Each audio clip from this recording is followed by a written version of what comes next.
what's involved in our free consultation at JM Kitchen and Bath is that we'll meet with you here in the showroom. We'll discuss your design styles, your inspirations, your pins, anything that you have that you love about a certain kitchen or a bathroom. You know, a free consultation with JM Kitchen and Bath, we're usually working with customer supplied drawings and dimensions, and we'll sit down and talk frankly about the cost of doing different concepts based on allowances and general selections that may be made.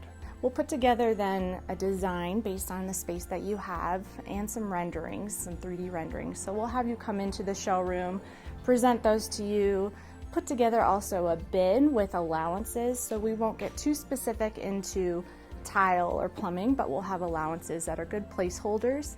After our free consultation, customers can make a decision whether to go on retainer with us.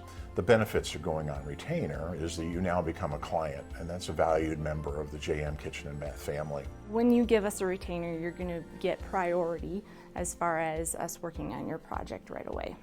We treat your project with a higher priority. We'll now go to work with exact dimensions that we've collected from your home. And we'll also work on specific product selections and specific product pricing so that you can really pull together your project and know exactly what it's going to look like. We're also going to design it like it's our own kitchen. So we're going to make sure that the function of the kitchen makes sense, that you have your triangle with your sink, your stove, and your fridge. We want you to walk into the kitchen and just be wowed every time you get in there. And we want your friends and family to just be in awe of your beautiful new kitchen that you've created.